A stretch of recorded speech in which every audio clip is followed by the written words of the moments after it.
Toutes.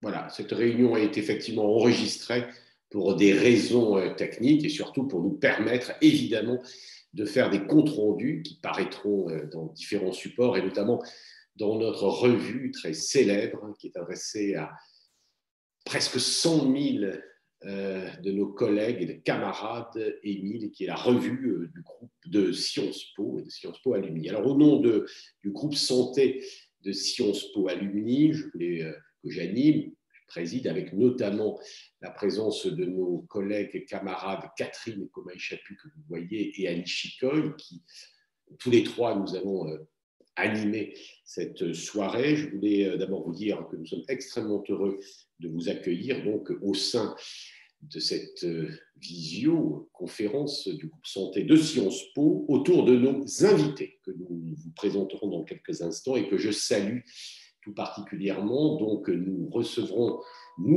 le professeur Bruno Lina, je vous présenterai avec Catherine et Annie, le professeur Brigitte Autran qui va nous rejoindre dans quelques minutes, le docteur Thomas Borel, et nous allons donc avec Annie Chicoy également, qui fera une intervention liminaire dans notre conférence, notamment sur les questions économiques. Je signale d'ailleurs, vous le voyez sans doute que j'adresse les excuses du docteur Chrysoula Zakharopoulou, la députée européenne, qui malheureusement ne pourra pas être avec nous ce soir.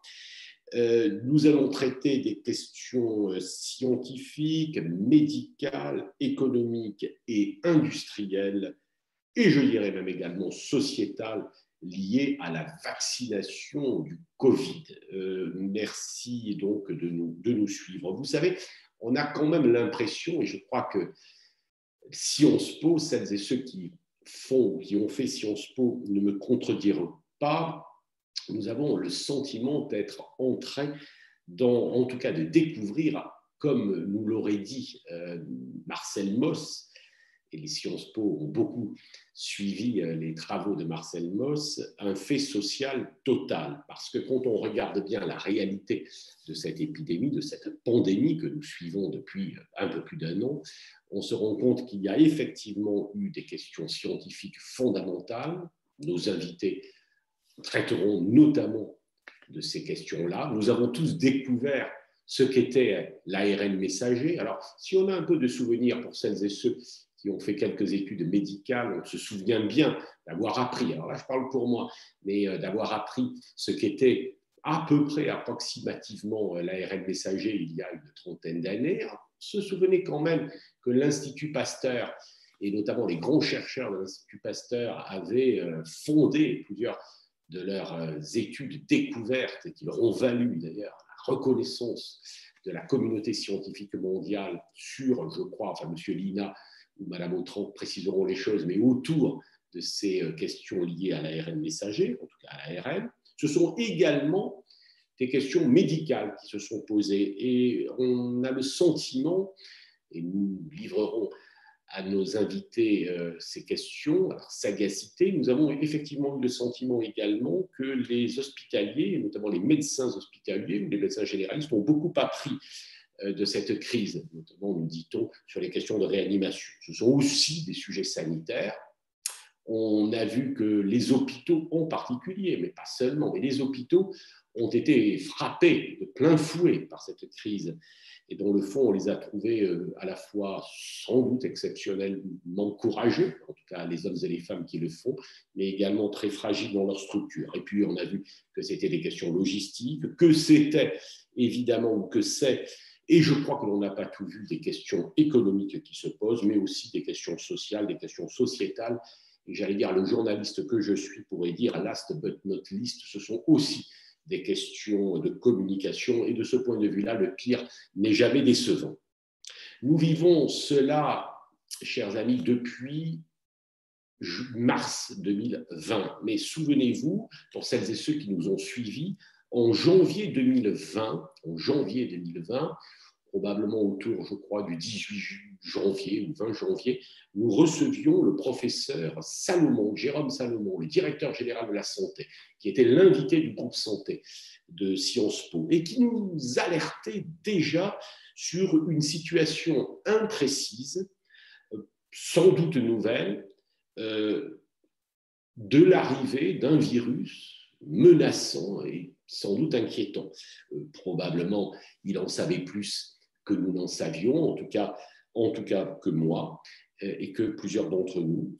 Et en réalité, on voit bien que chacun a vécu cette situation, vit et vivra à l'heure où, au tempo de ce virus, à la fois qui a entraîné donc des évolutions globales, je l'ai dit, mais également évidemment individuelles, parce qu'il y a eu des drames familiaux, des drames que certains, malheureusement, ont vécu, j'allais dire, dans leur chair. Donc, un an et quelques mois après, nous allons faire le point avec des acteurs engagés. Vous pouvez poser dès à présent vos questions par chat, nous les prendrons, mais également à la fin de notre réunion, nous aurons un dialogue direct avec chacun d'entre vous. Vous pourrez vous adresser à nos invités. Et nous allons donc commencer cette réunion. Si vous le voulez bien, professeur Lina, nous sommes d'abord très, très heureux donc, de vous avoir avec nous. Bruno Lina, vous êtes virologue. Vous êtes le responsable du Centre national de référence des virus respiratoires aux Hospices civils de Lyon. Vous êtes également responsable, je crois, du Centre international de recherche en infectiologie de Syrie à l'Université de Lyon, et vous êtes également membre du Conseil scientifique Covid-19. D'abord, voulez-vous peut-être en quelques mots pour mieux vous connaître et vous faire connaître par nos collègues et amis, camarades, est-ce que vous voudriez peut-être nous dire un petit peu, préciser quelles sont vos activités et vos intérêts de recherche, professeur Lina? Oui, alors merci d'abord pour cette présentation. Alors, je ne suis pas le responsable du Centre international de recherche en infectiologie, je suis juste le responsable d'une des équipes de recherche. Le CIRI comporte 24 équipes et j'en dirige une.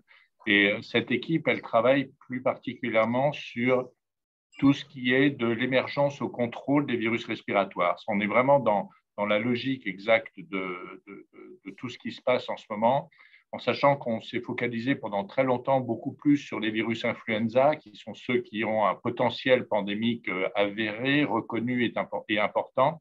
Et donc, très naturellement, quand il y a eu cette émergence d'un coronavirus, finalement, nos compétences, nos habitudes et l'ensemble des réflexes, en quelque sorte, que l'on peut avoir en termes de laboratoire de recherche, mais aussi en termes de laboratoire de veille, par le biais du Centre national de référence, eh bien, ont été activés. Ça nous a mis finalement très rapidement au cœur de l'ensemble du système pour développer les outils en France pour le diagnostic et pour éclairer au maximum le pouvoir public sur ce qui se passe et puis essayer au maximum de fournir des informations en temps réel sur l'évolution de la situation, l'évolution du virus et toute information pertinente pour mieux gérer cette pandémie.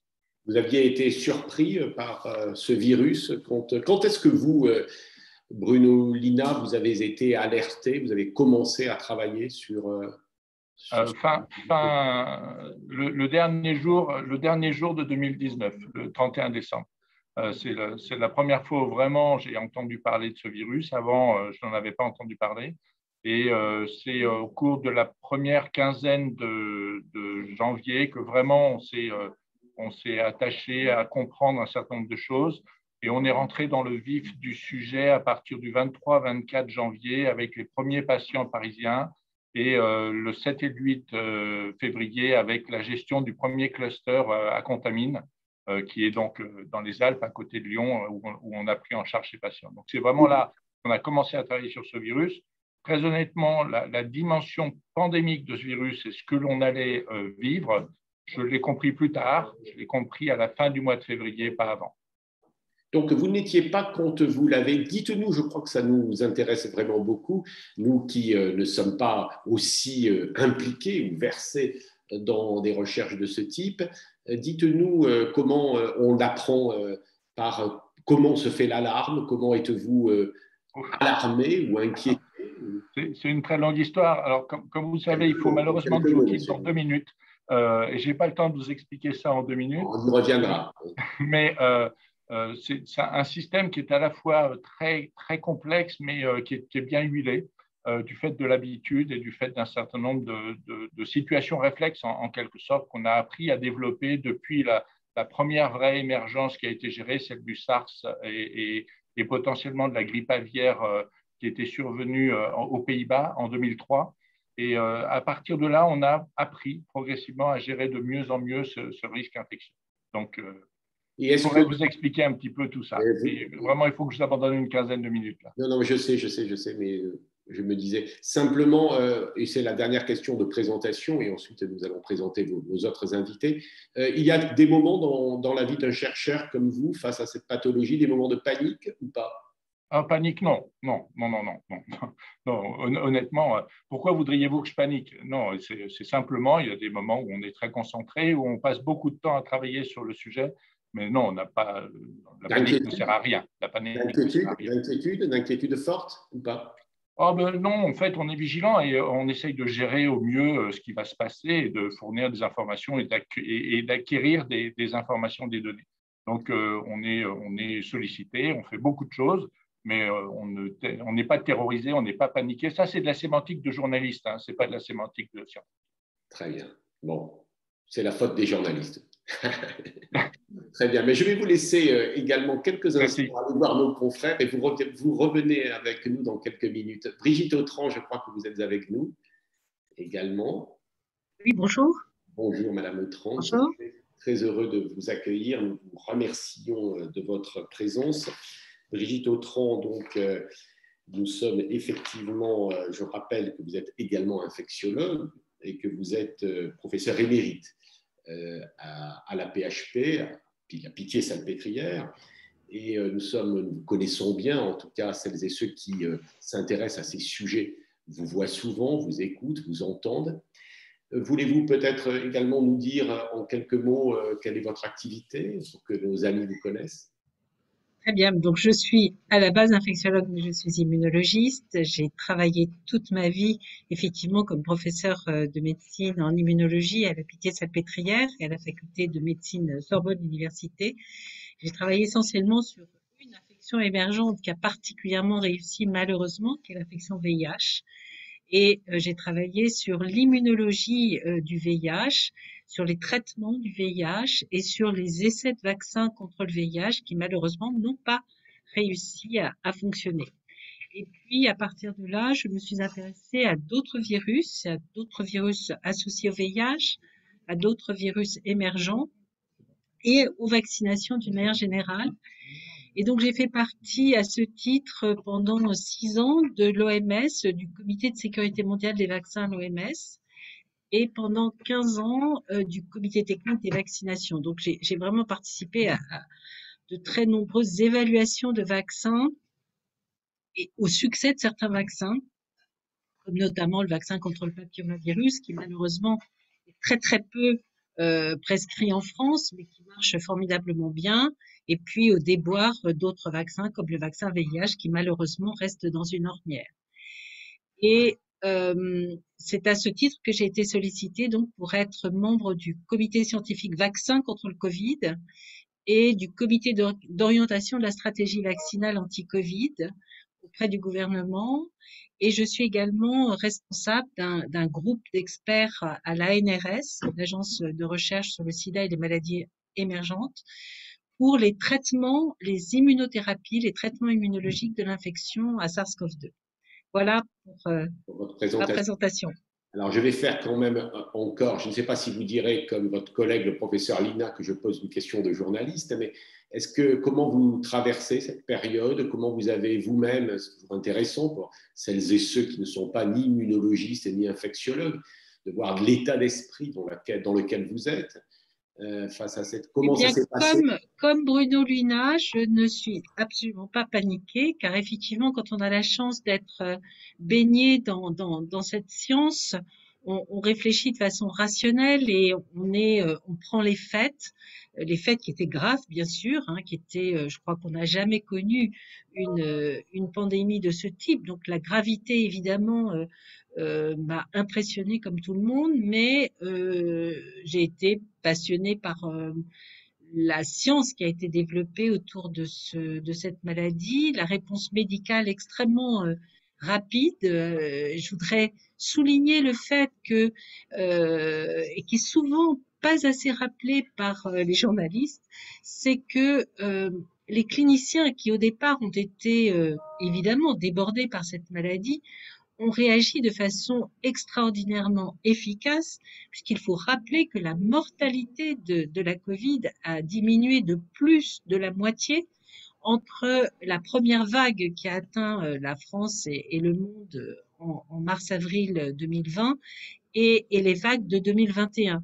Et tout cela grâce au savoir-faire, à l'acquisition de compétences et de prise en charge de la maladie qui se sont sans cesse améliorées.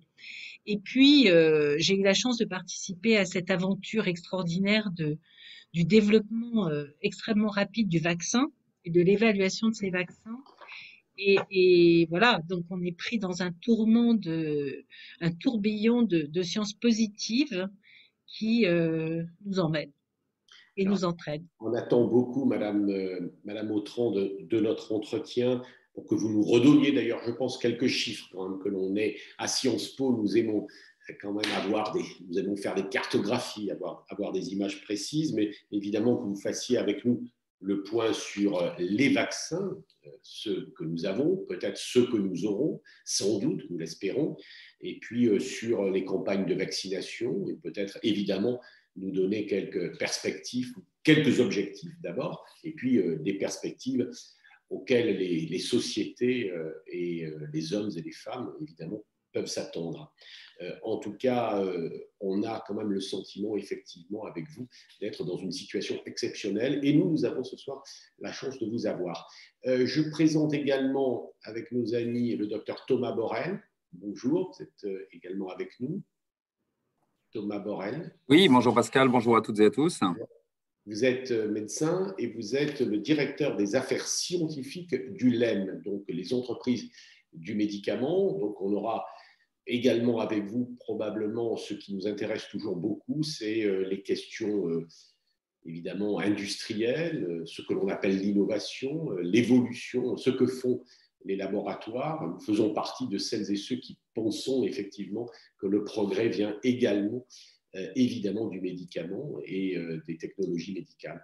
Dites-nous peut-être quelques mots également pour présenter vos activités. Écoutez, merci. D'abord, ravi d'être parmi vous et ravi d'intervenir aux côtés de Bruno Lina, de Brigitte Autran, qui nous raconteront sûrement des choses passionnantes. Qu'est-ce que je peux vous dire? Le LEM, d'abord, peut-être rappeler nous sommes donc l'organisation professionnelle qui représente l'ensemble des entreprises du médicament en France.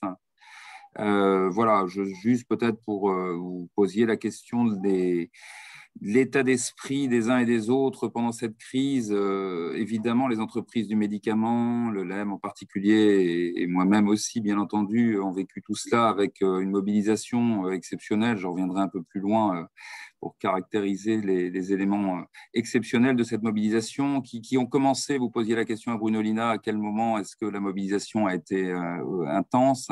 Elle a commencé pour nous au moment de la mise en quarantaine de la province d'Hubei. Parce que avant de parler du vaccin, et même si le vaccin était déjà commençait à être sur des rails, la problématique qu'on a eu à gérer les uns et les autres a été l'approvisionnement de médicaments essentiels, de médicaments anciens, de médicaments qui permettent de faire de la réanimation, des curares, des hypnotiques, des antibiotiques, et dont on s'est très vite inquiété sur alerte des autorités sanitaires du niveau d'approvisionnement ou de dépendance à l'approvisionnement qui venait de la province en question de Chine. Voilà. Donc, c'est aussi évidemment un des composantes importants de l'action des entreprises depuis toute cette période de crise. Ça a été de s'assurer que les produits essentiels et que les produits courants de maladies chroniques soient aussi disponibles pour les patients français, puisque les demandes sur certains médicaments ont été extrêmement importantes partout dans le monde en même temps ou quasiment en même temps en fonction des vagues épidémiques. Thomas, vous nous direz également certainement, ou en tout cas nos camarades vous interrogeront sur ces questions-là. Certains d'entre vous ont été parfaitement brillants, d'autres un peu moins. Il faudra que vous nous expliquiez pourquoi et comment les choses se sont passées. Mais puis, surtout, nous expliquer en quelques mots également cette extraordinaire affaire de logistique qui est évidemment impressionnante pour à la fois vacciner l'ensemble d'une population. Je ne sais pas combien on est, 8 milliards de citoyens dans le monde. Annie Chicoy, vous nous direz en quelques mots, on abordera avec toi quelques questions économiques. Tu nous diras quoi avec moi? Oui, je vais, j'interviendrai. Je vais simplement te présenter comme enseignante à Sciences Po, Voilà. également à l'ESSEC, et tu as également d'ailleurs un enseignement où tu as eu un enseignement en Chine qui est assez intéressant. J'ai enseigné un peu en Chine, un peu en Asie-Pacifique. Voilà, ce qui m'a permis d'appréhender les problématiques de santé dans des pays qui sont tout à fait différents des nôtres. C'est la raison pour laquelle je continue de m'intéresser aux aspects internationaux de ce type de sujet. Et là, on a vraiment un sujet extrêmement fascinant. Donc, je me permettrai, lorsque nous aurons entendu nos invités, de faire un petit point sur ces aspects-là, mais je suis sûre que vous allez aussi les évoquer au décours on parlera d'Europe des présentations. Voilà. On parlera un peu d'Europe et puis des efforts de l'OMS et puis d'un certain nombre d'enjeux, effectivement, autour les enjeux principaux étant l'accès aux vaccins pour les pays les moins riches ou les moins puissants sur le plan industriel. C'est une vraie question. Également, et c'est bien en économie, c'est vraiment important, de nationalisme vaccinal versus Europe versus global. Madame Autran, on va commencer peut-être par vous, si vous le voulez bien. Nous avons demandé peut-être de nous redonner quelques repères, quelques chiffres, la situation notamment vaccinale, quelles sont aujourd'hui les offres que nous avons et quelles sont les différences, même si je crois pouvoir dire que tous les Français sont devenus des spécialistes de Moderna, Pfizer, Astra, etc. La réalité, en fait, derrière tout ça, s'il vous plaît, en premier point. Ah, on ne vous entend pas, madame. Madame Autran. Oui, c'est bon. La réalité, c'est que c'est un succès extraordinaire et une chance extraordinaire d'avoir pu accéder à des vaccins efficaces en moins d'un an. C'est du jamais vu, et du jamais vu qui repose sur de la science et pas du tout sur de la magie. Pourquoi cela repose-t-il sur de la science? Eh bien, ça fait 200 ans environ, pas tout à fait, mais 150 ans qu'on sait faire des vaccins. Et il y avait des recettes traditionnelles pour faire des vaccins, selon Jenner, selon Pasteur. Et puis pendant le XXe siècle, on a développé d'autres méthodes de développement de vaccins, mais le développement de ces vaccins prenait du temps et était cher et très lourd. Et puis, depuis la fin du XXe siècle, de nouvelles technologies sont apparues faisant appel au génie génétique. Des technologies qui sont totalement basées sur des approches scientifiques et rigoureuses, qui respectent totalement les lois internationales des essais cliniques, qui permettent de faire ce que l'on appelle des plateformes versatiles de vaccination. Alors, qu'est-ce que c'est que ces plateformes? Eh bien, vous prenez le pathogène, donc le virus de SARS-CoV-2, vous extrayez le gène qui code pour l'élément contre lequel les anticorps vont se battre et qu'on appelle la spicule, et vous insérez ce gène dans un autre virus qui, lui, n'est pas méchant, qui est très bien toléré par l'être humain, en particulier le virus du rhume, qu'on appelle adénovirus. On déshabille ce virus adénovirus et puis on le rhabille avec le gène de la spicule du SARS-CoV-2 et on en fait un vaccin anti-SARS-CoV-2. C'est comme ça qu'on a fait aussi un vaccin contre Ebola. Le vaccin contre Ebola est la première grande réussite de cette stratégie. En 2015-2016, on savait déjà que cette stratégie était payante et permettait de développer rapidement un vaccin efficace. Et donc cette stratégie a été suivie par essentiellement 2 grandes firmes occidentales qui sont d'une part AstraZeneca qui a repris le développement de l'université d'Oxford et la firme Janssen appartenant à Johnson & Johnson. Puis vous savez que l'Institut Gamaleya en Russie a également suivi cette piste qui a permis de développer très rapidement, puisque en novembre, décembre, on avait déjà les résultats d'une efficacité en essais cliniques de plusieurs dizaines de milliers de personnes attestant la solidité de l'efficacité vaccinale. Donc ça, c'était une stratégie relativement classique. Et puis, nous avons eu la chance, qui est extraordinaire de bénéficier d'une avancée technologique majeure, celle des ARN messagers, qui a été découverte dans les années 60, donc c'est pas du tout quelque chose de récent. L'ARN messager, effectivement, ça a valu le prix Nobel à François Jacob, André Lvoff et Jacques Monod. Et depuis ces prix Nobel des années 60, eh bien, il y a eu des recherches incessantes d'une rigueur extraordinaire, publiées dans les plus grands journaux, qui ont permis d'avancer pas à pas vers l'utilisation thérapeutique des ARN messagers et en particulier l'utilisation vaccinale. Et il y avait, avant l'épidémie de Covid, déjà des vaccins en préparation utilisant cette technologie contre la grippe, contre le virus Zika, contre d'autres virus, mais il n'y avait jamais eu l'urgence, la pression de l'urgence, ce qui fait qu'on ne connaissait pas l'efficacité de ces vaccins. Et c'est la Covid, qui a amené une telle pression, une telle urgence que il s'est révélé que cette technologie était la plus rapide. Probablement une des moins chères d'ailleurs au bout du compte, pour développer très rapidement des vaccins qui se sont révélés extraordinairement efficaces avec 95%, c'est fantastique. Hein.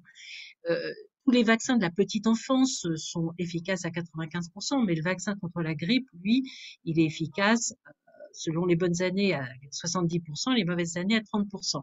Donc 95% d'efficacité, c'est absolument génial.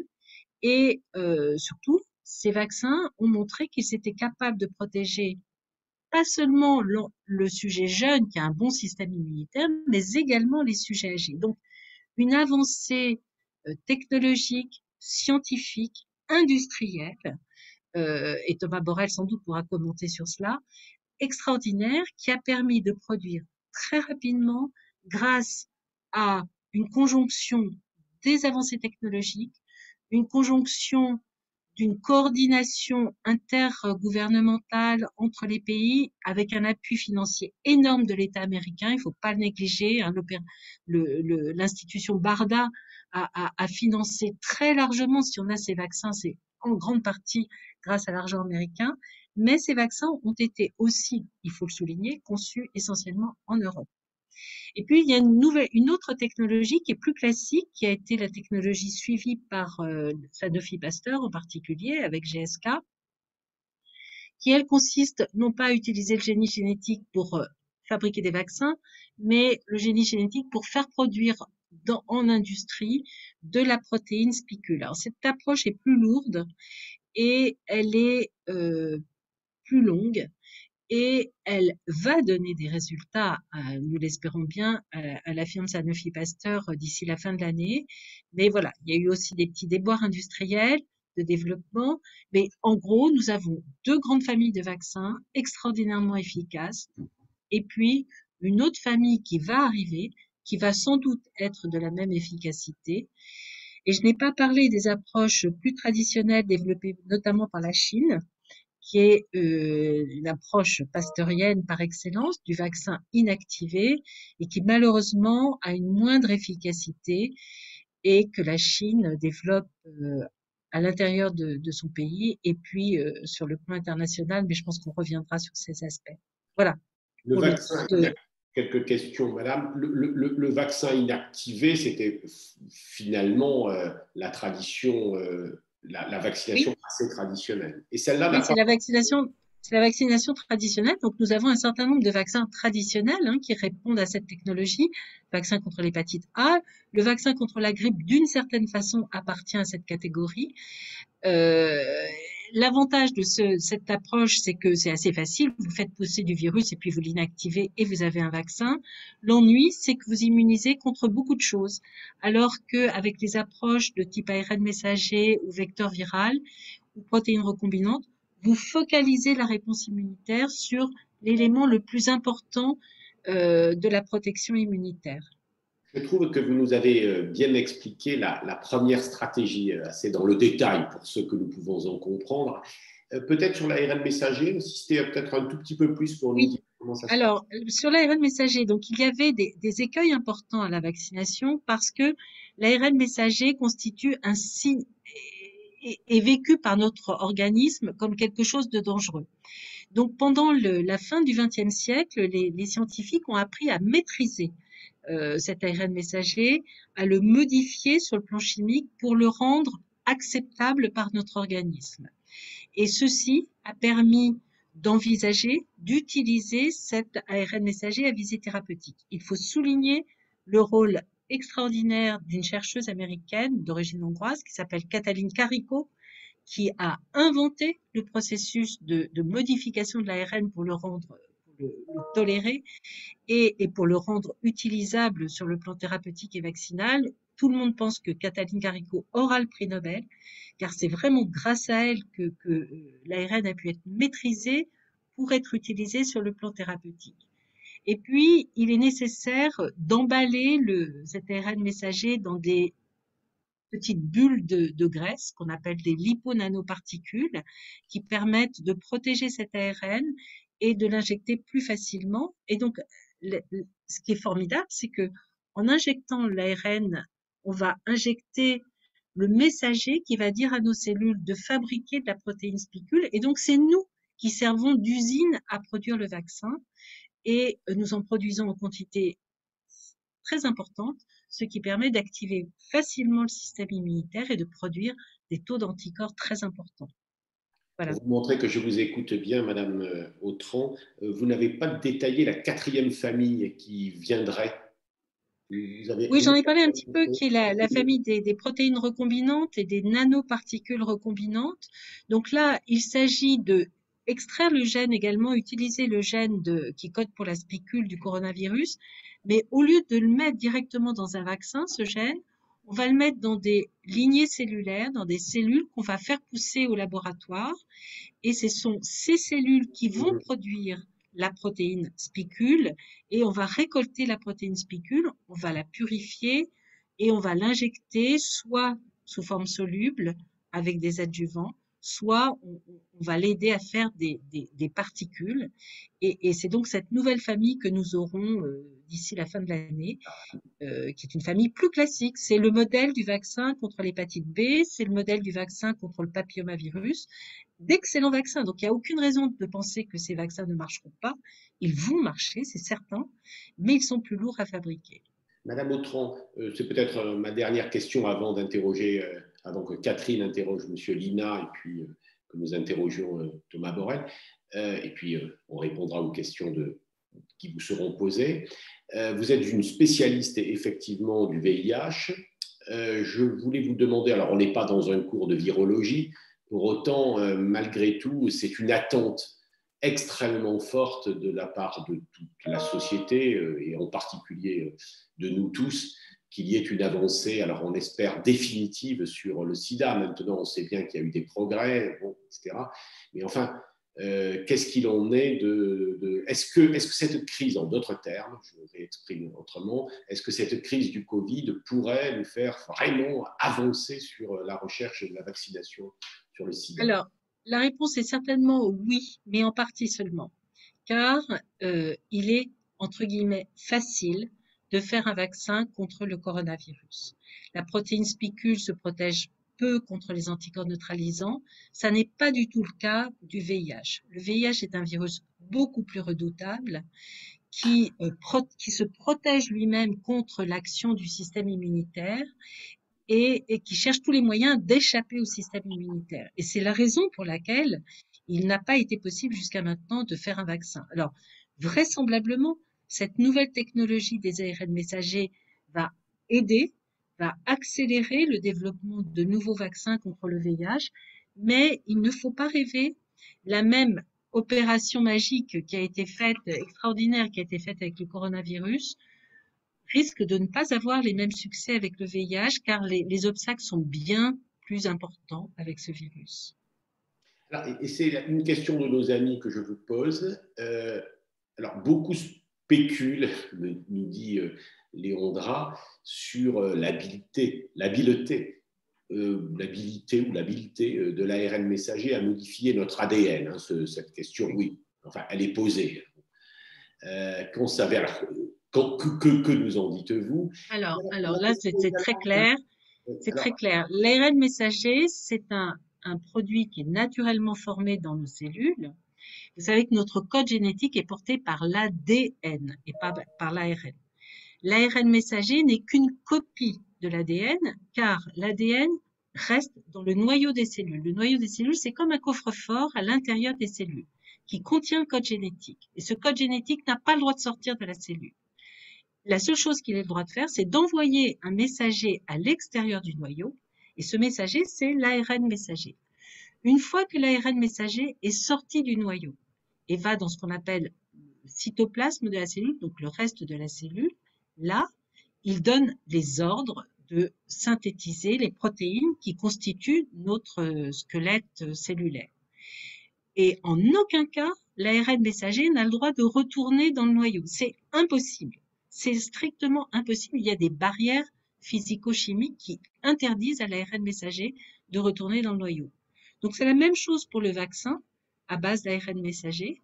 On va injecter l'ARN messager, il va rentrer dans ce qu'on appelle le cytoplasme de la cellule, mais il n'ira pas dans le noyau de la cellule et donc il ne modifiera pas notre code génétique. Pour être totalement, c'est très clair, pour être totalement complet, est-ce que quand même, ça aussi on l'entend, est-ce que le fait de se vacciner contre une maladie, en particulier contre celle-là, pourrait affaisser ou affaiblir notre immunité sur d'autres maladies? C'est la question. Pas du tout. C'est vraiment la vaccination, c'est une façon de stimuler le système immunitaire. Une infection, si on est infecté par le virus Covid, eh bien, on va stimuler notre système immunitaire par le virus SARS-CoV-2. On va stimuler notre système immunitaire et on va faire travailler notre système immunitaire. Avec la vaccination, on fait travailler le système immunitaire comme on le ferait avec une infection. Donc c'est au contraire, le système immunitaire, il a besoin d'être stimulé en permanence et c'est très très bien de le stimuler. Il ne faut surtout pas le faire dormir. Bravo, merci. Catherine, je te livre le professeur Lina pendant une dizaine de minutes, 15 minutes. Merci beaucoup Pascal, merci Madame Autran, c'était extrêmement clair et passionnant. Vous avez dit que c'était du jamais vu en termes de développement, de rapidité, de développement de du vaccin et d'efficacité de ces vaccins. On a vu également que les campagnes de vaccination se sont développées à des vitesses très importantes. Je crois, Annie, sous ton contrôle, on est à 2,4 milliards de personnes qui ont reçu une dose de vaccin dans le monde. C'est 2,4, hein, je crois. Oui, 2,4 milliards de doses injectées. Voilà. On ne sait pas exactement à combien d'individus ça correspond totalement vaccinés. Voilà, et du coup, tout ça est une prouesse incroyable, mais dans cette course contre le virus, on voit que se livre également une course entre les vaccins et les variants. Alors, Bruno Lina, le variant Delta est à la mode, il fait la une de l'actualité, il devient dominant dans le monde selon l'OMS, sous votre contrôle. Après l'Inde, il frappe le Royaume-Uni, où l'épidémie... il y a une reprise épidémique, semble-t-il, chez des personnes jeunes, non encore vaccinées ou n'ayant reçu qu'une dose. On a vu que la Russie affrontait également une épidémie, semble-t-il, une reprise sévère à Moscou. Donc, quelle est votre analyse de la situation sur cette course contre la montre entre vaccins et variants? Où en est-on dans la progression du variant Delta en France et quelles menaces cela est-il susceptible de faire peser, en particulier en termes de reprise épidémique en France et en Europe?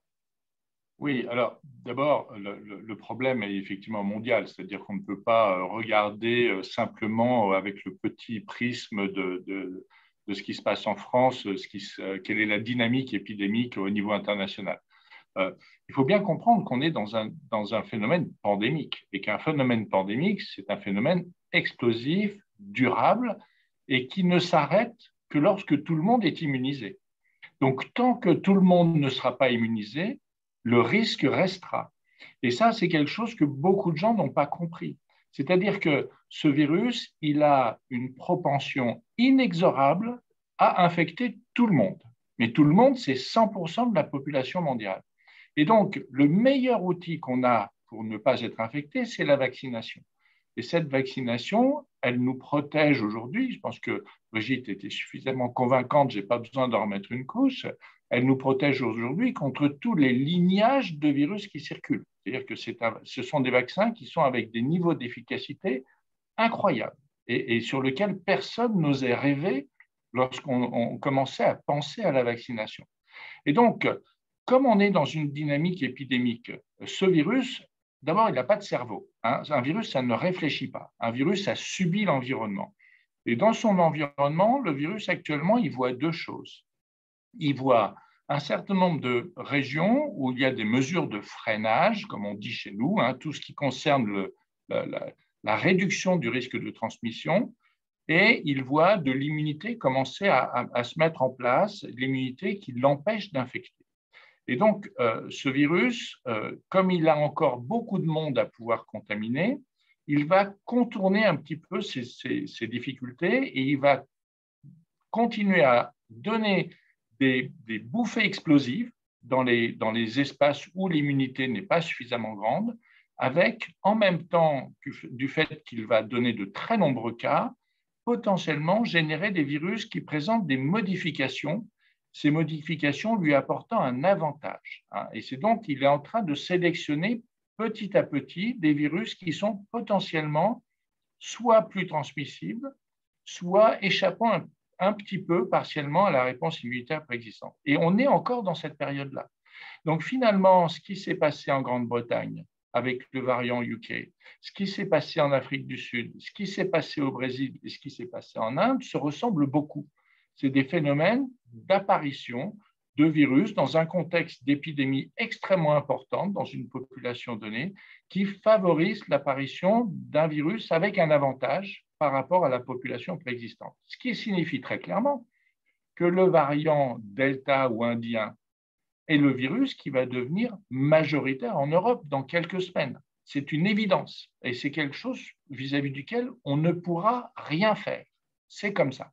C'est parce que c'est une dynamique épidémique et qu'on est dans un contexte de pandémie. En revanche, ce que l'on peut faire, c'est essayer que cette bascule, qui est inexorable, se fasse avec un nombre de patients malades le plus faible possible. Et il s'agit de travailler sur ce qu'on appelle l'incidence, le nombre de cas. Et ce nombre de cas, il est freiné grâce aux mesures barrières, aux mesures d'hygiène et surtout grâce à la vaccination. Et donc, on voit bien que si on veut se protéger collectivement, mais aussi individuellement vis-à-vis du risque d'infection, ce n'est que par la vaccination et une vaccination importante qu'on y arrivera. Et il n'y a pas d'autre moyen. Et de nouveau, je vous le rappelle, dans 2 ans, tout le monde aura des anticorps. Ce seront soit des anticorps post-infectieux, soit des anticorps post-vaccinaux. Mais on ne peut pas échapper soit à l'infection, soit au vaccin. Voilà, le choix est là. L'avantage des vaccinés, c'est qu'ils ne sont pas malades. Donc, cette dynamique des virus du SARS-CoV-2, elle est aujourd'hui au stade où on a un virus qui a quand même un potentiel de transmission qui est le double de celui du virus initial qui a été responsable de la première vague en Europe en mars. Il est 2 fois plus transmissible. C'est donc un virus avec un très haut potentiel de transmission. Et dans ces conditions, en l'absence de mesures barrières et de mesures d'hygiène, ce virus circule extrêmement facilement dans des populations non vaccinées. Et c'est pour cela qu'en Grande-Bretagne, dans les populations indiennes non vaccinées, ce virus a été capable de diffuser de façon massive, qu'au Portugal, qu'en Irlande, que dans d'autres pays où le niveau de vaccination n'était pas suffisamment important, ce virus a le potentiel de recirculer. Mais il faut bien comprendre que même en Israël, qui est le pays qui est le plus vacciné, c'est celui où la couverture vaccinale est la plus élevée, et bien malgré tout, ils ont plafonné dans le nombre de vaccins qu'ils ont administrés et en fait, ils ne sont pas arrivés à un pourcentage de personnes vaccinées suffisamment important pour freiner la circulation de ce virus. Donc, ce que je suis en train de vous dire très simplement, c'est que de toute façon, une vague ou une circulation épidémique du virus Delta, c'est certain qu'on va l'avoir. C'est une évidence. On ne pourra pas y échapper. L'impact de cette circulation, par contre, on la maîtrise, nous, complètement, avec la rapidité avec laquelle on se fera tous vacciner, pour ceux qui ne le sont pas encore, et on acceptera pendant un certain temps de vivre avec des mesures d'hygiène qui vont freiner la circulation de ce virus. Et l'accumulation de ces deux actions peut vraiment nous permettre de passer le cap de la circulation de ce virus Delta, mais des suivants, de façon extrêmement confortable. Donc, on a notre avenir entre les mains. Mais il ne faut pas croire, parce que je voudrais finir avec ça, c'est-à-dire qu'on peut régler le problème des Français qui vivent en France avec ça. Mais par contre, le problème de la dynamique épidémique mondiale ne pourra être réglé qu'avec une réponse qui se porte au niveau mondial. C'est-à-dire qu'il va bien falloir qu'on ait aussi la capacité d'aller immuniser les personnes qui sont aujourd'hui parfois très, très loin de la vaccination, soit parce que les ressources ne sont pas là, soit parce que l'adhésion à la vaccination n'est pas bonne. Claire, merci beaucoup. On a pu entendre effectivement dire à plusieurs reprises que certaines zones étaient des usines à variants, certaines zones où la situation, le virus continuait de circuler massivement étaient des usines à variants. Est-ce qu'il y a des menaces particulières aujourd'hui, d'autres variants que le variant Delta qui sont une source d'inquiétude pour l'avenir? Et est-ce que je peux rajouter, Catherine, pour Monsieur Lina, est-ce qu'il peut y avoir pire que Delta? On ne pensait pas qu'il pourrait y avoir pire que Alpha. Donc, vous savez, il faut être extrêmement humble dans cette affaire. La première fois qu'on m'a parlé du variant Delta, et c'est toute la complexité des choses, j'ai regardé la séquence de ce virus et j'ai dit, écoutez-moi, globalement, sur la séquence de ce virus, je ne vois pas ce qui en fait un virus plus transmissible. Je ne comprends pas. Je ne comprends toujours pas. Hein. Je ne comprends toujours pas. Je ne peux pas vous expliquer. Autant pour le virus alpha, on a un certain nombre de clés de décodage. Pour ce virus delta, on a un certain nombre de mutations qui ont été observées, mais ça ne suffit pas à expliquer le niveau auquel ce virus est capable de se transmettre. Donc, je vous avoue très humblement que je ne comprends pas pourquoi ce virus est aussi transmissible. Donc, vous imaginez bien que vous répondre en disant « est-ce qu'il est possible qu'il y en ait un autre ?» Vu que je n'arrive même pas à comprendre celui-là, je ne peux pas vous le dire. Mais il faut être raisonnable. À un moment donné, on n'est pas dans une escalade incessante de virus potentiellement plus transmissibles, potentiellement plus dangereux, etc. L'histoire, de nouveau, des pandémies et l'histoire de la circulation des coronavirus, telle qu'on la connaît, même si on ne la connaît pas très bien, mais on la connaît un petit peu, c'est que très probablement, une pandémie du même ordre de ce qu'on est en train de subir est survenue en Europe, puis après dans le monde, à la fin du 19e siècle, aux alentours des 1890. Et ce virus qui est apparu à ce moment-là s'appelle le coronavirus OC43. C'est un virus qui est responsable du rhume banal de l'enfant. Donc, combien de temps ça a pris pour que ce virus devienne un virus de rhume banal? Je ne sais pas, mais c'est en tout cas sa destinée. Donc, il y a et exceptionnellement, ce virus est capable de donner des infections chez l'enfant et de donner des formes graves d'infections pulmonaires chez les immunodéprimés. Donc, ça vous rappelle un petit peu quelque chose. Donc, on a des formes simples chez les enfants et des formes graves chez les immunodéprimés. Le SARS-CoV-2 va très probablement suivre la même évolution. Et il va suivre cette évolution en perdant en virulence et surtout en étant confronté à la barrière de l'immunité collective. Je vous l'ai dit, dans 2 à 3 ans, on aura tous des anticorps. Et à ce moment-là, le virus va avoir beaucoup de mal à se maintenir. Et ce que l'on observe, et c'est une question qui a été un peu abordée, c'est que cette immunité que l'on acquiert, elle n'est pas protectrice à 100%.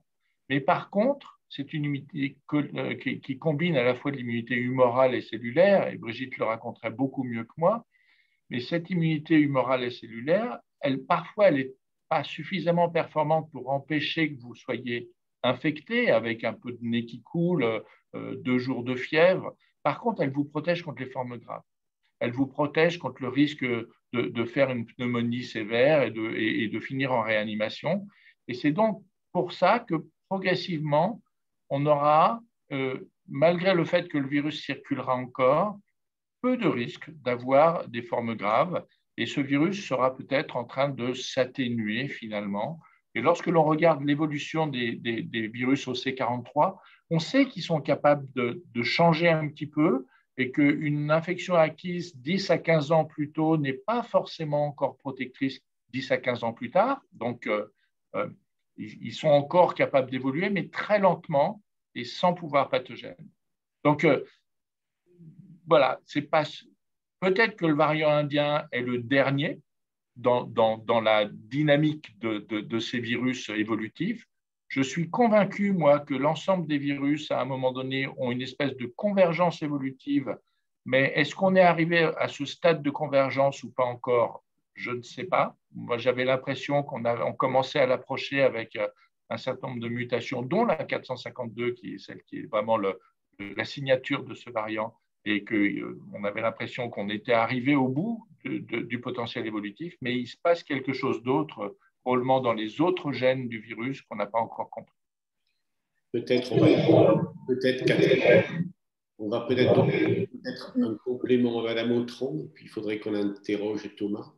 Sauf si tu veux poser une autre question à monsieur. Il y avait une dernière question pour Bruno Lina, peut-être sur un mot qu'on a tous appris les uns les autres, qui est le séquençage des virus, qui est un outil évidemment extrêmement important pour piloter la diffusion de ces différentes mutations. Est-ce que vous pouvez, Bruno, nous dire où est-ce qu'on en est en capacité de séquençage en France? On entend dire que les Anglais séquencent beaucoup. Qu'en est-il pour la France très, très rapidement sur ce sujet? Alors, le séquençage, effectivement, on peut le voir de deux façons. Mais à mon avis, le séquençage aujourd'hui est un outil et non pas une finalité. Or, les Anglais en ont fait un petit peu une finalité et beaucoup de journalistes en ont fait une finalité beaucoup plus qu'un outil. Le séquençage sert à nous décrire le panorama des virus qui circulent en France. Il y a des chiffres statistiques, il y a une méthode statistique qui permet de dire si on veut avoir une bonne vision de ce qui se passe en France et surtout pouvoir l'interpréter, il faut qu'on ait un minimum de séquençage et ce minimum, il est quelque part entre 2000 et 5000 séquences par semaine. Actuellement, la capacité de séquençage en France, si on fait l'addition de toutes les plateformes et les hôpitaux et éventuellement les plateformes privées qui font du séquençage, on est à plus de 8000 séquences par semaine. Donc, en termes de capacité de séquençage, on est au rendez-vous. Après, il faut bien comprendre que beaucoup imaginent que quand on séquence les virus, on a une vision beaucoup plus propre de ce qui circule et on est surtout capable de mieux interpréter ce qui circule. Et là, de nouveau, alors je vais me tourner vers mes petits camarades britanniques pour leur dire, alors le variant alpha britannique, vous l'avez identifié pour la première fois fin octobre et la première fois que vous en avez parlé comme étant un virus qui pose un risque, c'était mi-décembre.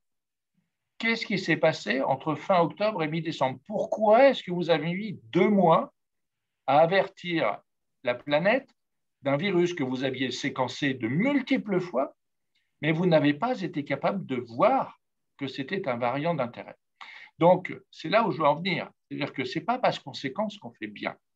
Ce qu'il faut, c'est séquencer en analysant les données et en surveillant. Et aujourd'hui, la stratégie qui est utilisée en France par rapport à la surveillance de la circulation des variants, elle combine 2 choses. Elle combine le PCR de criblage, qui est une stratégie extrêmement rapide, qui en 2 jours vous donne le profil de circulation des virus d'intérêt. Et on est aujourd'hui capable de dire en 2 jours si une personne est infectée par le variant Delta ou indien ou pas. Et le séquençage, lui, ça prend 1 semaine. Donc, le séquençage, il vient en complément. Et on est aujourd'hui dans le cadre de la plateforme, des plateformes émergènes avec des délais de réponse qui oscillent entre 7 et 8 jours et un niveau de rendu en termes de quantité de séquences qui nous place au 5e rang européen.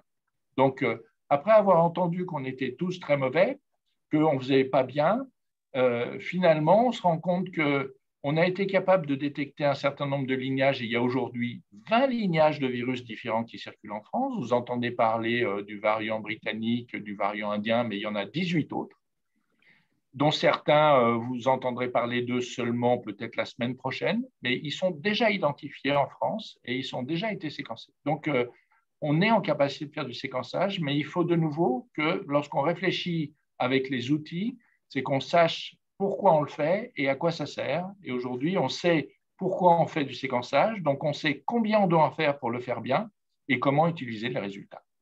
Merci beaucoup. Merci. Peut-être, Madame Autran, on va en profiter. On vous remercie parce que vous répondez aux questions. Vous êtes absolument fantastique. Vous faites tout.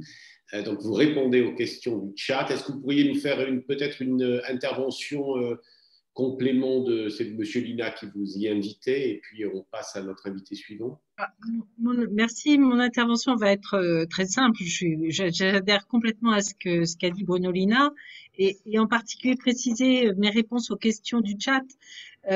L'efficacité vaccinale a été mesurée en niveau de protection contre la maladie Covid. Donc, quand on a 95% d'efficacité vaccinale, ça veut dire que les sujets vaccinés ont 95% de moins d'infection de maladie Covid que les sujets non vaccinés. Ça, c'est ce qui a été établi. Et puis, ça a été confirmé en vie réelle. Donc, c'est pas seulement dans les essais cliniques, c'est également en vie réelle qu'on voit cette efficacité. Ça, c'est l'efficacité de protection contre la maladie. Et comme l'a dit Bruno, grâce à cette protection, on ne fait plus de maladie, on ne meurt plus du Covid, on ne va plus en réanimation. Il y a également une protection contre l'infection et contre la transmission. Cette protection conférée par le vaccin est un tout petit peu moins bonne. Elle est de l'ordre de 75%, 70%. Donc, ça veut dire qu'il y a 25% de sujets qui ont été vaccinés qui pourraient être infectés, qui pourraient transmettre le virus, mais il y en a 75% qui ne seront pas infectés, qui ne transmettront pas. Donc, ce deuxième chiffre va expliquer ce qu'a dit Bruno, c'est-à-dire que le virus va pouvoir continuer à circuler, mais beaucoup plus faiblement que dans une population non vaccinée, et surtout, il ne donnera plus de formes graves. Et donc, ceci protège notre population et protège notre système de santé. Voilà ce que je voulais expliquer et que j'ai expliqué dans le chat. Merci beaucoup. Je voudrais dire à nos amis que vous avez fait avec le professeur Launay une conférence très importante à la Sorbonne il y a quelques semaines, quelques mois même, j'étais associé. Donc tout ça, c'est plus complet. Vous pouvez l'avoir sur le site de Paris Université ou de Paris Sorbonne. C'était une association entre les deux. Sorbonne Université. Vous nous le demandez et on peut vous envoyer ces vidéos très, très complètes. Annie, oui. Je livre maintenant Thomas Borel.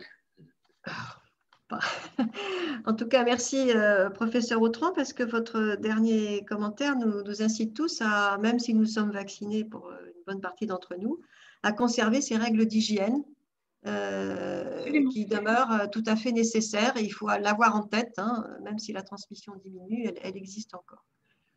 Alors, on va se tourner vers les aspects industriels. Bon, vos deux exposés absolument passionnants nous ont bien montré que la vaccination était au cœur de la solution, même si elle n'est pas le seul levier.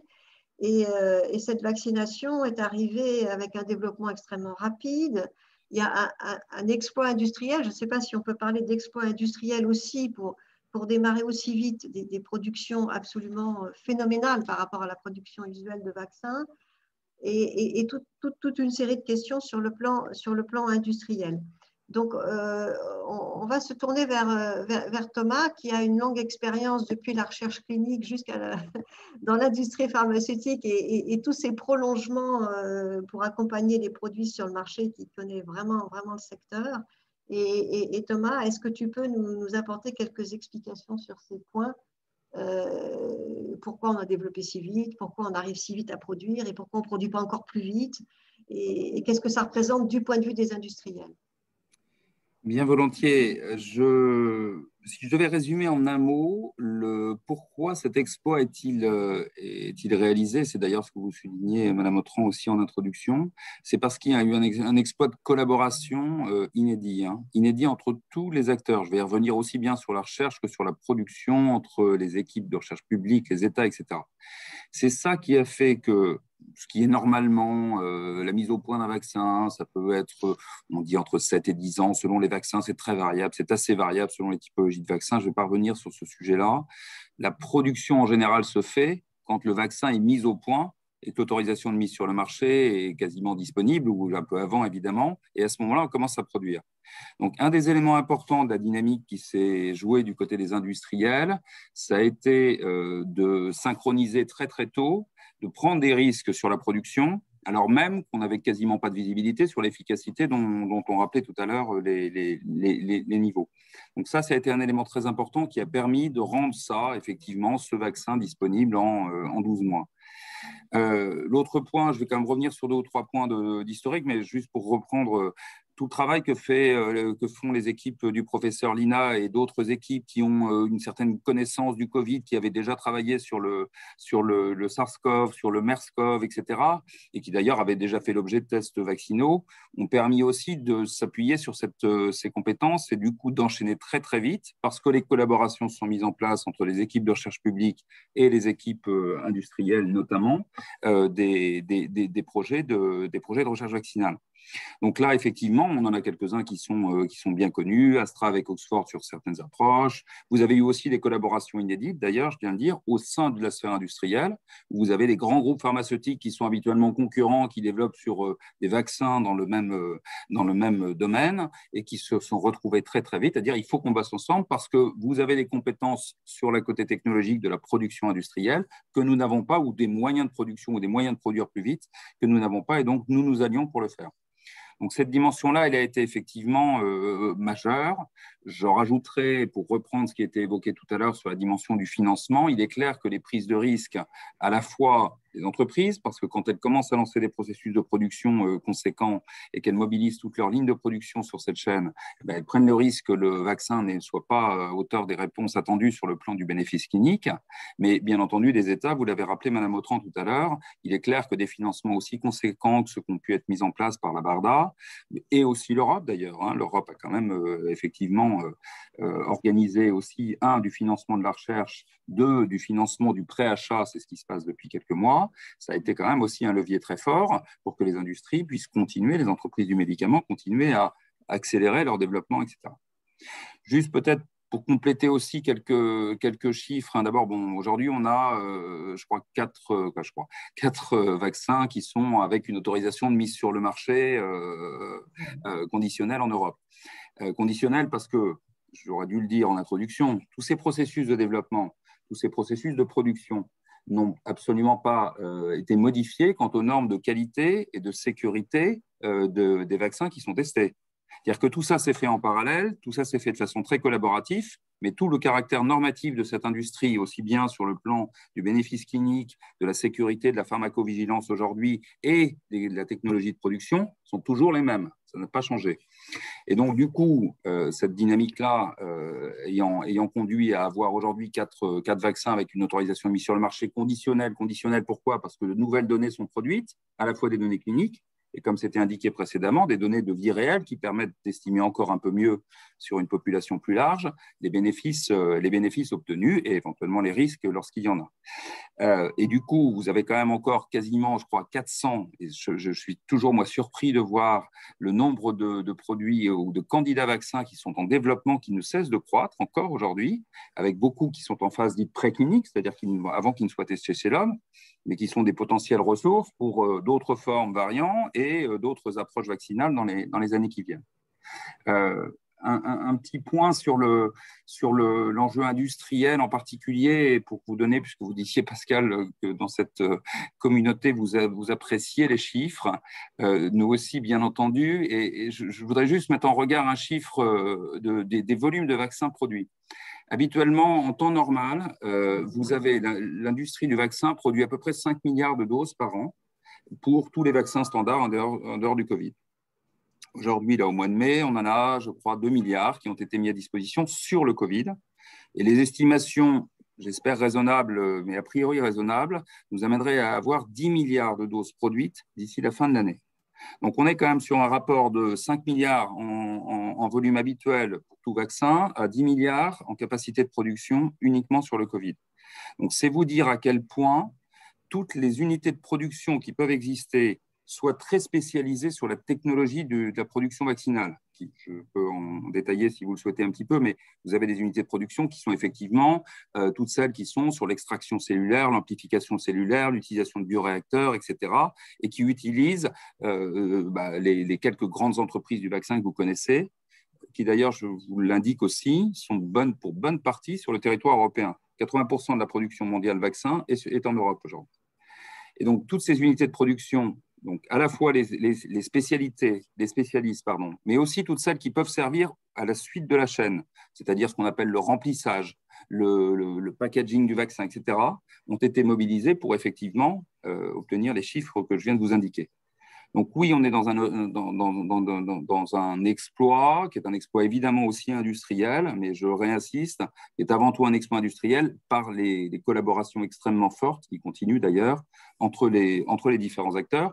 Et encore aujourd'hui, pour la production, vous avez plus de 300 accords de partenariat existants aujourd'hui, entre certains avec des équipes de recherche publique, mais c'est surtout des équipes sur des parties production qui font l'objet du nombre significatif d'accords, pour que tous les acteurs de la chaîne qui sont susceptibles de produire une partie, qui sont beaucoup basés effectivement dans des pays occidentaux, beaucoup en Europe aussi, je l'ai évoqué, mais pas que, je voudrais le dire aussi, parce que vous avez aussi des gros accords qui ont été passés avec des firmes indiennes, par exemple, pour s'assurer de la production sur d'autres continents dont les accès aux vaccins sont un peu plus compliqués, qui sont effectivement une des conditions importantes de cet exploit aujourd'hui. Donc justement, il y a un vrai enjeu à maintenir les capacités de production dans ces pays lorsqu'elles participent à la chaîne de production. Donc, on a aussi intérêt à faire en sorte que les gens puissent travailler et produire et qu'on puisse mettre les produits sur les bateaux et les acheminer là où on va produire le vaccin final. Enfin, il y a toute une dynamique industrielle autour de ça qui est liée aussi à la situation sanitaire des pays qui contribuent à la chaîne de production. Est-ce que je peux compléter, Annie, parce que le temps passe je voulais, alors, la question d'Annie, et puis une autre question quand même, il faut que l'on dise la vérité, ce que je vous avais dit, ici on n'est pas, en général, nous sommes tout à fait admiratifs de ce qui se fait en matière d'innovation. Pour autant, on a vu quand même si Madame Autran nous a dit que nous a montré avec Monsieur Linard que tout était compliqué, certains laboratoires ont rempli le rôle que l'on attendait d'eux, et puis d'autres moins. Comment vous vivez ça? Pour quelles raisons? Il y a eu des erreurs, voire des accusations qui ont été portées contre certains d'entre eux qui auraient pas fourni ou mal fourni ce à quoi ils s'étaient engagés, ce qu'ils s'étaient engagés de faire. Quelle est votre réponse?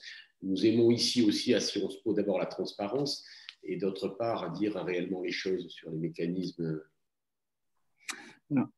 Juste peut-être pour, si j'ai bien compris la question d'Annie, essayer d'y répondre rapidement. Ce qui est sûr, c'est que pour toutes ces entreprises, vous avez une chaîne qui est complètement mondialisée, c'est certain. Je crois que les vaccins d'ARN de Pfizer, il peut y avoir 300 composants différents. Il y a 17 sources, 17 pays impliqués sur des parties de la production de principes actifs, etc. Et de principes actifs et d'excipients ou de tous les éléments qui rentrent dans le vaccin.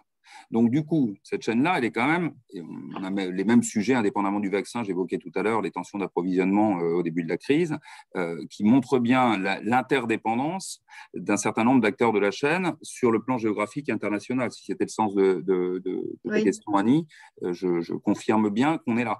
Et que du coup, elle a aussi cette sensibilité géopolitique, et ça vous intéressera tous, et vous en êtes tous persuadés, cette sensibilité géopolitique qui est quand même qui est majeure. Et se poser la question de savoir quelles sont dans les différentes étapes de la chaîne, l'outil industriel, la production de la matière première, la production du produit fini, qui joue quel rôle et quelle est la capacité de décision des États potentiellement de bloquer la situation est une question évidemment extrêmement importante. C'est pour ça aussi que j'insistais en disant que sur la chaîne de production traditionnelle du vaccin, on a la chance d'avoir 80% encore une fois d'un outil de production qui permet de répondre à 80% de production en temps normal de vaccins en Europe. Alors, on va peut-être rentrer, si tu veux bien, sur des questions un petit peu plus justement politiques. D'abord, celle de Pascal qui est tout à fait pertinente. Est-ce qu'on peut donner une explication à la façon dont certains industriels remplissent leurs obligations par rapport à d'autres? On pourra y revenir un petit peu plus tard. Et puis cette question qui est critique pour l'industrie, qui est l'idée de licence obligatoire, c'est-à-dire de lever la protection des brevets pour pouvoir faciliter justement l'accès à tous les pays, à la fabrication de ces vaccins, etc. Quelle est votre position là-dessus? Parce que je ne voudrais pas avoir l'impression d'ignorer la question de Pascal. Je vais y répondre, mais je vais l'évacuer très vite. Je vais l'évacuer très vite parce que je ne connais pas précisément toutes les clauses contractuelles d'une entreprise. Après qu'une entreprise, quelle qu'elle soit, ait pris des engagements sur la production qu'elle n'ait pu tenir, voilà, je dirais dont acte. Donc, j'ai du mal à répondre un peu plus précisément sur le sujet. Hein. Je ne fais pas de langue de bois en vous disant ça. Très honnête de ma part. Par contre, sur ce sujet-là, moi, je voudrais saluer un élément de coopération européenne extrêmement important qui a été effectivement la coopération sur les mécanismes d'achat. Autant on a tous, je pense, été assez inquiets de voir l'Europe peu présente dans la première partie de la crise, y compris d'ailleurs sur le plan épidémiologique, la surveillance, du moins c'est ma perspective, autant l'organisation qui s'est mise en place l'été dernier, qui a permis d'organiser l'achat et de répartir correctement des doses, à la fois sur le territoire européen, mais aussi à destination de pays du Sud, potentiellement au travers des mécanismes existants, est quelque chose sur lequel on se réjouit tous que ça ait fonctionné comme ça. Et quand je dis tous, du côté industriel, bien entendu, sinon ça aurait été une guerre de tranchées entre pays, comme on a pu le voir précédemment, d'ailleurs sur l'approvisionnement, pour avoir été en première ligne sur cette partie-là. Je peux vous dire que quand certains pays décidaient de bloquer l'importation de curare alors qu'il n'y en avait plus sur le marché français, c'était quand même un gros problème. Et je parle de nos voisins. Bon, je ferme la parenthèse. Sur les brevets, je vais vous dire, vous connaissez tous l'histoire des brevets. Les brevets, les licences obligatoires plutôt, et toute cette discussion-là, elle s'est tenue il y a maintenant 21 ans, au moment de l'accès aux traitements antirétroviraux dans les pays du Sud. Et pourquoi est-ce qu'elle s'est tenue? Elle s'est tenue parce qu'il y avait les prix pratiqués sur les antirétroviraux étaient extrêmement élevés et non accessibles au 4/5e, ou que devrais-je dire, peut-être 90%, Madame Autrand, de la population qui souffre du VIH, qui est dans des pays à moindre revenu économique. Et donc, cette question-là a été levée et posée, et elle a donné lieu au procès de Pretoria. Je ne fais pas l'historique plus en détail, mais elle a donné lieu effectivement à une décision de licence obligatoire ou licence d'office, d'ailleurs, de mécanismes qui ont permis de fabriquer et donc de faire baisser par ailleurs les prix de mise à disposition de ces traitements. Là, pour la Covid et le vaccin, on n'est pas du tout dans cette problématique. La problématique n'est pas une problématique de prix des antiviraux, des vaccins. D'ailleurs, elle se pose d'autant moins que vous avez 3 mécanismes globalement, pour faire très simple. Vous avez un certain niveau de prix dans les contrats passés entre les États des pays du Nord, Europe, États-Unis et les fabricants.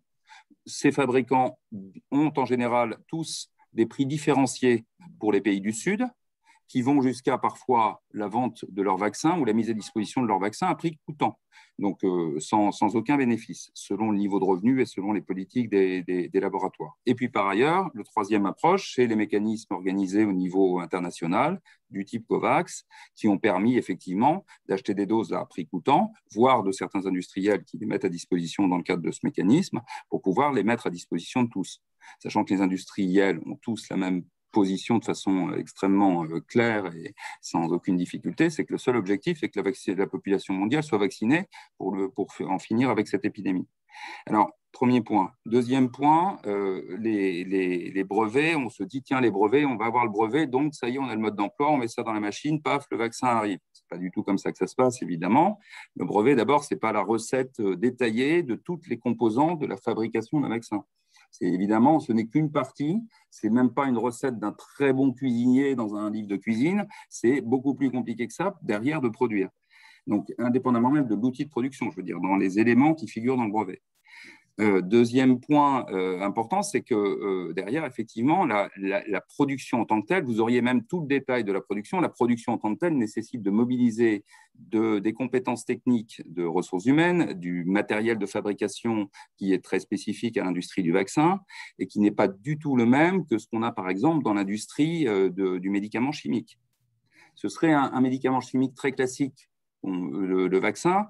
Potentiellement, vous pourriez mobiliser au travers peut-être de l'accès à des brevets, des unités de production sur le monde entier, hein, j'entends, qui seraient disponibles. Là, en l'occurrence, c'est beaucoup plus compliqué et vous ne pouvez pas copier un composant biologique qui est le vaccin de façon aussi simple que vous copiez un composant chimique. Donc, en gros, ce n'est pas une réponse pertinente pour utiliser ce qui nous intéresse tous aujourd'hui, des unités de production de façon plus importante et donc produire plus de vaccins puisqu'elles sont déjà largement utilisées. Et en fait, ce qui se passe aujourd'hui, c'est plus le transfert de technologies ou les échanges et les partenariats. Et ça revient à ce que je vous disais tout à l'heure, lorsque j'expliquais qu'il y a aujourd'hui plus de 300 partenariats signés entre entreprises concurrentes et entreprises d'État, et que c'est ça qui permet de mobiliser le maximum de capacité de production au niveau international. Juste Pascal, je voudrais juste insister sur un dernier point, c'est que le mécanisme de brevet est fait pour une raison dans tout le domaine de l'innovation et de la recherche, c'est de donner des incitatifs à des chercheurs, quels qu'ils soient, pour effectivement continuer à investir et ensuite pouvoir avoir un temps de protection qui les récompensera, entre guillemets, et là je sors même du Covid. Mais tous les projets qui sont en études précliniques que j'évoquais tout à l'heure, je peux vous assurer que si demain il n'y avait plus de brevet, quel que soit le domaine d'ailleurs, plus large que le Covid, malheureusement, il y aurait beaucoup moins de recherche. Oui, Madame Autran, j'ai quand même noté que Madame Autran n'avait cité chez BioNTech que la chercheuse, mais pas du tout son mari. C'est bien elle qui est… Non. J'ai cité Katalin Karikó, qui est la chercheuse qui est à l'origine de la firme BioNTech, mais aussi de la firme Moderna. Et elle est à l'origine de la découverte qui a été brevetée et licenciée par ces deux firmes. Et donc aujourd'hui, Katalin Karikó est vice-présidente de BioNTech, mais elle n'est pas la femme d'Ugur Sahin. Ah oui, d'accord. Voilà, compliqué. Voilà, c'est pas dans la famille. Je pensais que c'était un peu de féminisme de votre part, mais tout à fait. D'accord. Attends, Annie, il nous reste vraiment moins de 10 minutes. Oui. Je voudrais que tu nous dises également, toi-même, parce que nous avons réfléchi à ça, quel rôle, je crois que ça succède bien à ce que vient de nous dire Thomas Borrell, quel est le rôle que peut jouer l'Europe là, depuis la déclaration de Mme von der Leyen jusqu'à aujourd'hui, en quelques mots? Absolument. Alors, Thomas l'a très, très bien dit. À la surprise générale, mais je pense qu'il faut rendre à la présidente de la Commission, Mme von der Leyen, son poids politique. Là où l'Europe était rentrée un peu timidement dans la gestion de la crise, peut-être parce qu'elle est médecin aussi, elle a très, très bien réagi en montant ce dispositif d'achat groupé. Et ce dispositif d'achat groupé a été accepté par les États membres. Alors, il y en a quelques-uns qui ont été réticents et qui ne sont pas tout à fait pliés, mais enfin bon, le dispositif européen permettait aussi cette souplesse, sinon il n'était pas acceptable. Et il s'est révélé très efficace avec une succession de contrats. Le premier, c'était celui de Sanofi GSK en septembre 2020, qui prévoyait à la fois l'approvisionnement en vaccins, du futur vaccin, et aussi un engagement d'approvisionner les pays pauvres ou les pays non producteurs. Et puis, il a été suivi par les contrats Pfizer-BioNTech, Moderna et AstraZeneca. AstraZeneca n'ayant pas été renouvelé, mais on n'a pas le temps de discuter du sujet plus avant.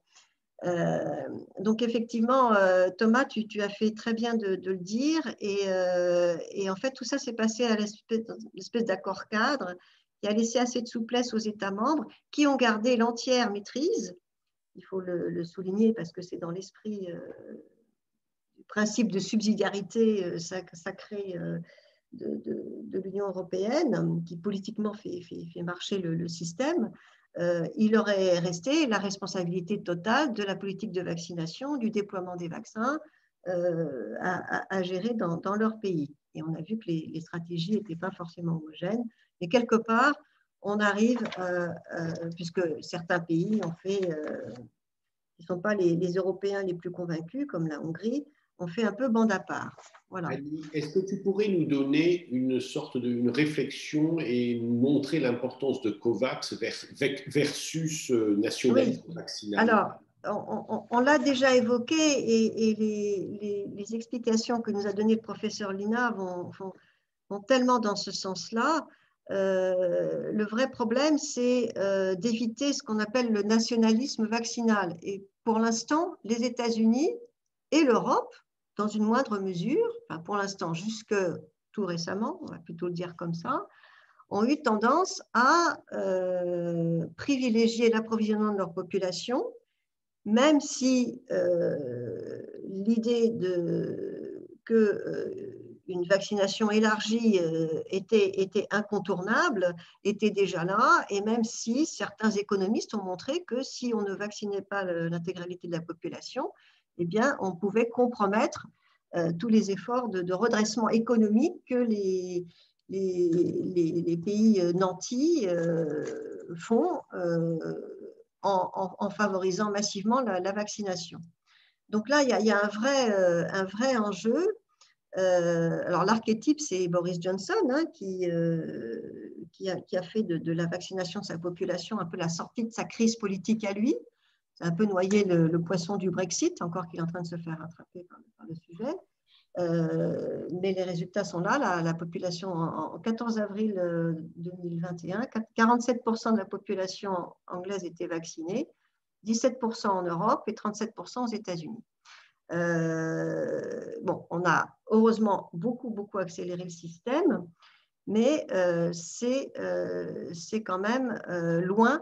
Nous sommes nous étions même à cette époque-là bien plus avancés que les moins de 10% qu'on observe dans la plupart des pays à revenus moyens et faibles, a fortiori, je ne parle pas de l'Afrique, où les vaccinations les vaccins ne sont pas arrivés et pas arrivés pour les populations absolument prioritaires qui sont les personnes. Peut-être Annie ou peut-être aux autres. Alors, oui, non mais je voulais dire simplement, ce qui a été dit, Rimond, dans cette affaire, c'est de voir que l'Europe, comme tu le dis, est allée finalement, a fait beaucoup, mais on a toujours été en compétition avec certains pays, notamment la comparaison avec Israël a été pendant très longtemps terriblement...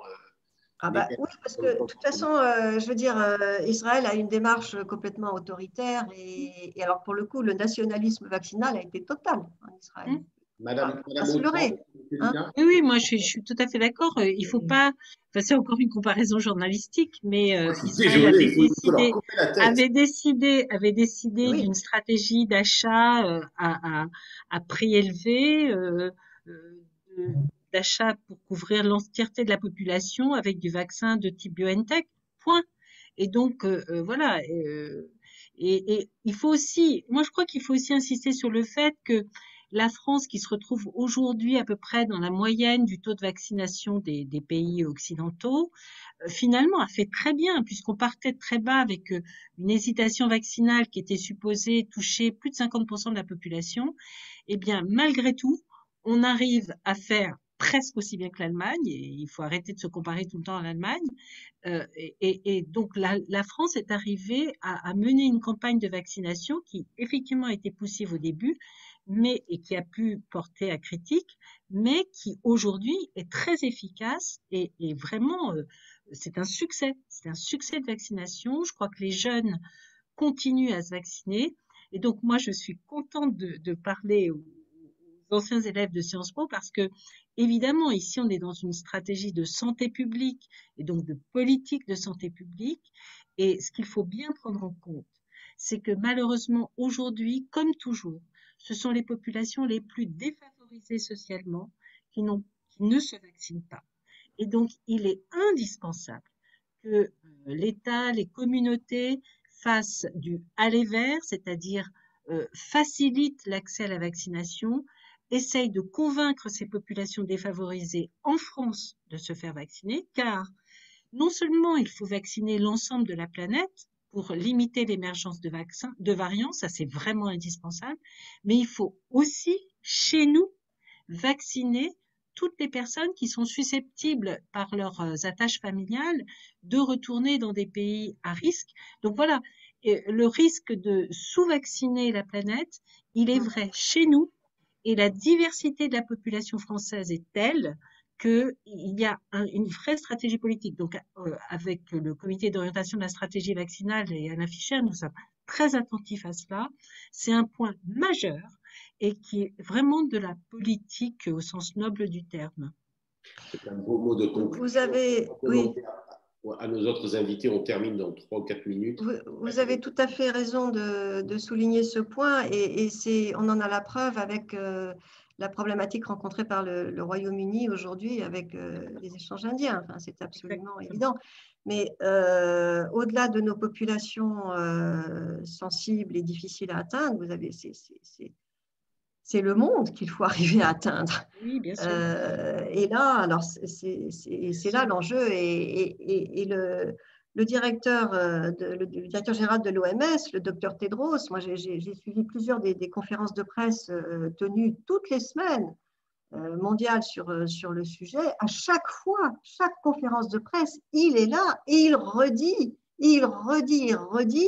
qu'il faut absolument qu'on accélère la vaccination de tous les pays qui n'ont pas accès au vaccin et que c'est absolument indispensable et qu'il est très déçu par rapport à l'initiative COVAX a été décidée en novembre, a été lancée en novembre, par rapport à l'enthousiasme et aux engagements qui paraissaient être pris par les pays riches, etc., il a été déçu. Les choses s'accélèrent beaucoup et elles s'accélèrent en particulier par le transfert de technologies.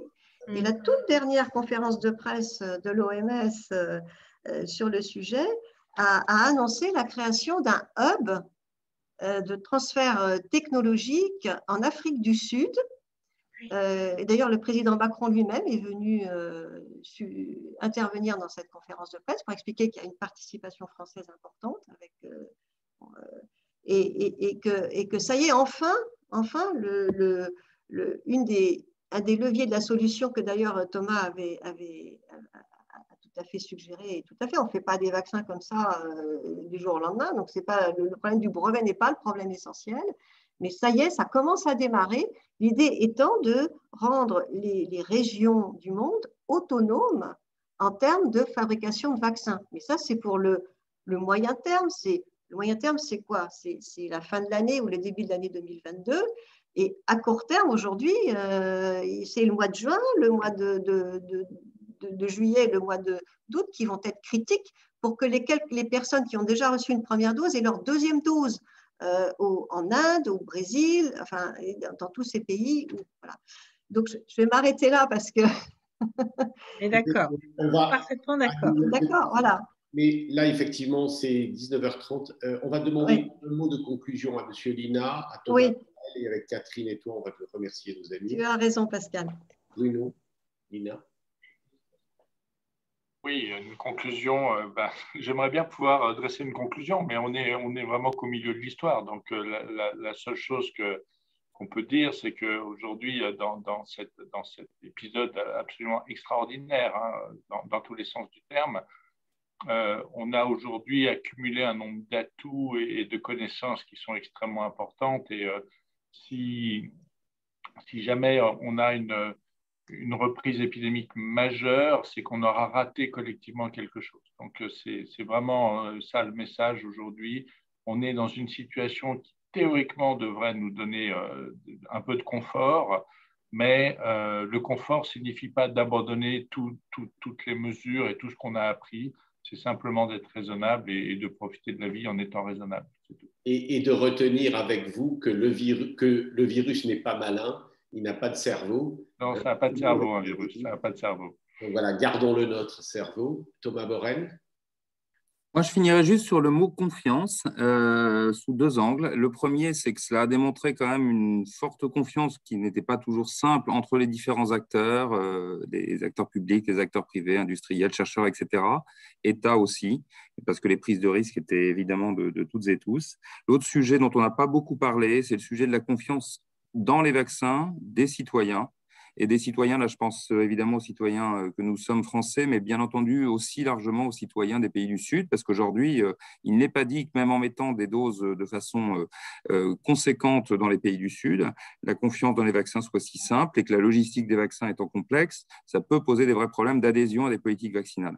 Et donc moi, le sujet, c'est est-ce que tout ça peut faire changer un peu l'état d'esprit que les gens ont sur le vaccin et du coup favoriser aussi l'adhésion au vaccin en général et à tout l'intérêt des politiques vaccinales d'un point de vue de santé publique. Madame Autran, peut-être un dernier mot également. Écoutez, moi, je terminerai par monde. Monde, car c'est une pandémie et que nous devons vacciner le monde, même à travers toutes les difficultés qui ont été illustrées, mais c'est un devoir et en vaccinant le monde, on se protège soi-même, pas seulement parce qu'on fait partie du monde, c'est parce que le virus peut nous revenir en boomerang. Donc voilà, il faut penser global Et on protège nos économies. et on protège Également. nos économies. Bon, c'est secondaire, mais quand même. C'est ton mot de conclusion, Pas Annie? tant que ça. Oui, oui, je veux dire, l'état sanitaire de la population est un élément fondamental et ça, on en a enfin pris vraiment conscience d'une économie qui fonctionne. Catherine, et tous les impacts sociaux qui peuvent y être associés. Donc, ton mot de conclusion, Catherine? Merci beaucoup à tous nos intervenants, c'était absolument passionnant, donc merci. Voilà. Alors, je crois que d'abord, l'on a d'abord effectivement, on vous doit, nous sommes très reconnaissants du temps que vous nous avez consacré. C'était effectivement très intéressant. Donc, il y aura des actes, en tout cas, nous allons publier les comptes rendus de cette conférence. Je remercie avec Annie et Catherine, on a été vraiment très heureux de passer ce moment avec vous. Et le groupe Santé s'associe à nos remerciements. Je crois qu'on a répondu. Alors là, vraiment, merci à vous tous, à vous trois, parce que vous avez répondu sur le chat à toutes les questions qui sont posées. On ne peut pas répondre dans tous les détails, mais enfin, vous nous avez vraiment facilité le dialogue. Je remercie également Alessandra et Valentin de Sciences Po. En septembre, nous allons, après les vacances, donc ce sera la dernière réunion avant les vacances. Et puis, nous allons nous retrouver début septembre, hein, Catherine et Annie, avec un happy hour. C'est un moment très important pour le groupe Santé. Et je vous invite donc à lire très prochainement donc, ces actes dans le journal, dans la revue Émile. Voilà, c'était ce que je voulais vous rappeler. Et je vous dis donc bonnes vacances à tous. Merci vraiment beaucoup. Et à très bientôt pour de nouvelles aventures. Merci à tous Merci, et merci à nous. Au revoir. Au revoir, merci. Merci beaucoup. Merci, bonsoir. Merci, monsieur. Merci à tous. Hein.